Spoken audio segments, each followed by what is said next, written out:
कुशल है तैयार exclusive research लेकर। कुशल बताइए किस शेयर पर रिसर्च है और क्या है रिसर्च आपके पास? बिल्कुल सर देखिए, इम्पॉर्टेंटली यहाँ पर दो कंपनियां हैं जहाँ पर आपको बड़ा फोकस अब कर चलना चाहिए। रीज़न बीइंग जिस तरह से डोनाल्ड ट्रंप की अभी नेहा भी बात कर गई थी, उसमें एक्सपेक्टेशंस अब ये बन रही है कि जो चाइना है उसको लेकर अब बड़ा फोकस इनका बनता हुआ नजर आएगा। बट प्राइमा फेसी दो स्टॉक्स की मैं बात कर रहा हूँ वो है Tata Motors and Exide industries. सबसे पहले टाटा मोटर्स को लेकर आप देखिए तो यहाँ पर डोनाल्ड ट्रंप की जो ईवी को लेकर एंटी ईवी पॉलिसी जो है आगे चलकर आती हुई दिख सकती है, उसको लेकर एक बड़ा कंसर्न बन सकता है यूएस में जेएलआर की सेल्स को लेकर। सबसे पहले तो यहां पर यूएस में जो ईवी पर करीबन $7500 तक का मिलने वाला जो टैक्स क्रेडिट है, जब भी आप ईवी वहां पर अगर परचेज करते हैं, वो डोनाल्ड ट्रंप जो है वो हटाते हुए नजर आ सकते हैं। इनफैक्ट जो टेस्ला के साथ इनका जो जिस तरह का संबंध है उसमें आप देखिए तो जो टेस्ला का स्केल है और जो प्रॉफिटेबल ईवीज वो बनाते हैं, वो अगर सब्सिडी ये हटा भी देते हैं तो भी जो टैक्स क्रेडिट है वो हट भी जाता है तो भी इनको कोई खास बड़ा फर्क नहीं पड़ेगा। और अमेरिका फर्स्ट की तो हमेशा से डोनाल्ड ट्रंप जो है वो बात करते हुए नजर आते हैं।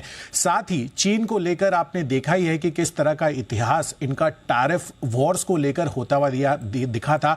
जब 2016 में ट्रंप की एडमिनिस्ट्रेशन आती हुई दिखी थी, उसके बाद से लगातार हम ये कवरेज भी करते हुए नजर आ रहे थे कि कैसे यहां पर चीन और यूएस की जो रिलेशन है ट्रेड वॉर टैरिफ से लगातार इंपैक्ट होते हुए नजर आए थे।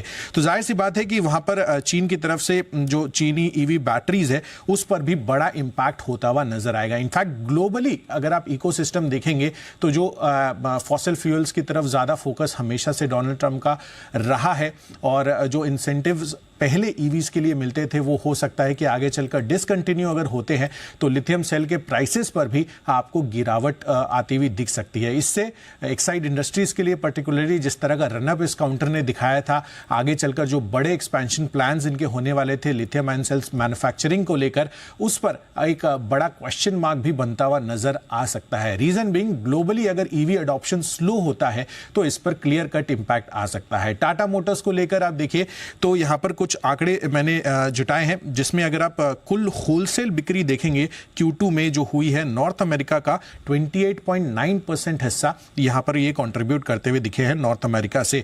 और जेएलआर की यूएस में ऑफ कोर्स कोई उत्पादन फैसिलिटी है नहीं, तो जाहिर सी बात है कि बाहर से ही यहां पर जेएलआर जो है अंदर आता हुआ दिखेगा और कोई इंपोर्ट होता हुआ दिखेगा। तो उस पर अगर टैरिफ्स और फर्दर इंक्रीज हो जाते हैं तो यहां पर टाटा मोटर्स के लिए थोड़ी अनिश्चितता बनती हुई दिख सकती है। बैटरीज को लेकर ऑफ कोर्स जो ईवी इकोसिस्टम है यूरोप में आप देख ही रहे हैं कि लगातार स्लो डाउन वहां पर हमें देखने को मिल रहा है। डाइमलर को जो उन्होंने है अपना ईवी प्लान्स जो है थोड़ा डिले कर दिया है। साथ ही वॉक्सवैगन के भी फैक्ट्रीज वहां पर कुछ एक लेवल पर शटडाउन होती हुई नजर आई हैं। तो इसका क्लियर कट जो ओवरऑल ईवी इकोसिस्टम है उस पर अगर थोड़ा इंपैक्ट आता है या स्लो डाउन होता है तो यहां पर जितने भी बड़े जो कैपेक्स इन्वेस्टमेंट्स किए हैं एक्साइड इंडस्ट्रीज ने भी, उस पर भी आगे चलकर प्रॉफिटेबिलिटी कंसर्न्स भी बनते हुए नजर आ सकते हैं। ओके, तो ये है आपके लिए टाटा मोटर्स के लिए थोड़ी सी खराब खबर जो ट्रंप सरकार के आने के बाद टैरिफ लगने का पूरा खतरा इलेक्ट्रिक व्हीकल्स पर। ये